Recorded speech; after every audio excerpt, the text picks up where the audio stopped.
Hi folks, I'm Matt and welcome to My Expanded Universe, a show where we go through the entire EU in chronological order as best I know how. Folks, it's time to tackle the Jedi Apprentice series, a young adult series written by Jude Watson, well, all but one, which would be the first one that we're going to talk about. It's called The Rising Force. It was written by Dave Wolverton, and it basically introduces Obi-Wan as Qui-Gon's apprentice. Now, some of you may remember Dave Wolverton. He wrote The Courtship of Princess Leia, something we'll get into a long time from now. But he was asked by Scholastic to write certain children's books, and one of them was the very first book called The Rising Force in the Jedi Apprentice series. What a fantastic author. He really introduces the characters really well in this series and kind of shows that opening connection between Obi-Wan and Qui-Gon. They don't know it's there yet, but it is. And Jude Watson makes a wonderful transition. You don't even realize you have two different authors going in here. But Dave Wolverton opens the doors to this universe and Jude Watson carries you all the way out. It's wonderful. Now let's talk about Jude Watson's books, because she took over book number 2. It's called Dark Rival. And in it, it introduces Xanatos, so I talked about last week from the Jedi the Dark Side comic book series. And in this book, Xanatos is introduced, and basically Qui-Gon comes to accept Obi-Wan. He didn't want an apprentice in the first book. He was kind of wishy-washy about it, but he went ahead and took him in. Right now, in this book too, he says, okay, yeah, you and I, we make a good team. Again, the relationship between Qui-Gon and Obi-Wan is why you read this series. I think it's so daggum good. Now, let's move on to Book 3. Book 3 is called The Hidden Past, and it's about basically an evil crime syndicate which is creating shortages on a planet in order to raise cost and make more money. Now, this is the first novel where Obi-Wan talks about his brother Owen, who didn't make it as a Jedi and had to go to the Agricorps.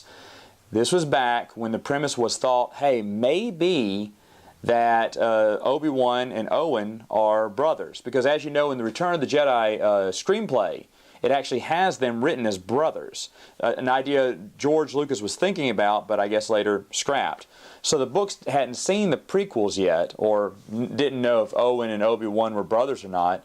So they went ahead and said, okay, well, he has a brother named Owen, just in case, and he got sent to the Agricorps, which could have been Tatooine. They didn't say Tatooine, though.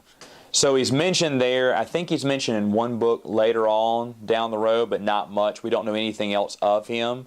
Obi-Wan just knows that he had a brother that didn't make it to be a Padawan. So, very interesting story. Now, Book 4, Mark of the Crown. In this one, the Queen is trying to introduce democracy instead of a monarchy on her world. But the Prince is not happy about that. Ooh, what will happen?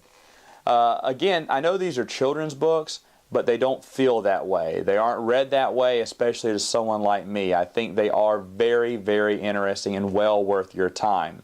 But let's go to Book 5 now. It's going to be called Defenders of the Dead. And basically, this is one of my favorite stories. It takes place on Melinda Dan. In it, it's a planet that's divided into two. Now, usually planets are kind of like countries, here in the world, where one planet government rules everything. Well, in Melinda Dan, that is not the case. They're actually split. So you're either one side or the other, and they're constantly fighting against each other. The reason this story is so good is because it shows the first conflict between Obi-Wan and Qui-Gon. It's very interesting, very intriguing, and it adds weight to the comment that Obi-Wan gives Yoda in Empire Strikes Back. When Yoda goes, "He's reckless." He goes, "So was I, if you remember." Now, yes, he could have been talking about the Clone Wars and all the reckless stuff he may have done there, but he's talking as a kid, hey, I was even reckless too, back then, before I became a knight. And this is one of the examples of it. And I love that. I love that about this series. It just adds weight to a lot of the things that we know from the movies. Now, after that, go into Book 6, obviously, and look at The Uncertain Path. And this is where Obi-Wan and Qui-Gon basically reconnect. Obi-Wan realizes he was wrong, asks for Qui-Gon's help. Of course, Qui-Gon's going to come, and they make up again. I want to stop right there because this series is so good, I can't rush through it. The first 6 books alone are excellent. Folks, they're so good. I read these, not when I was a kid, I read these as a grown adult, and I loved them. I did. Now, the only thing we're not told about is the year that Qui-Gon and Obi-Wan spent on Mandalore. It was mentioned in the Clone Wars series, but who cares about that series, right? Still, they didn't mention anything about that, but it skips time, so that could have happened in the series. It doesn't. We don't get to hear anything about that in the Jedi Apprentice series. But anyway, what we get to hear of it is really, really good. I encourage you, no matter what age, to take advantage and just read at least Dave Wolverton's book and see if you like it. It will pique your interest enough, I think, to read the entire series. I honestly think this series is good. For the main reason alone, we don't get much Qui-Gon. And so here we're actually getting to understand the character and personality of Qui-Gon. And I think Jude Watson does an excellent job bringing that out. But that is for another time. Folks, I'll see you next week with another video.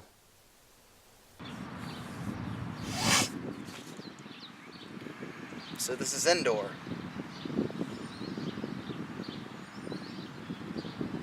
This sucks.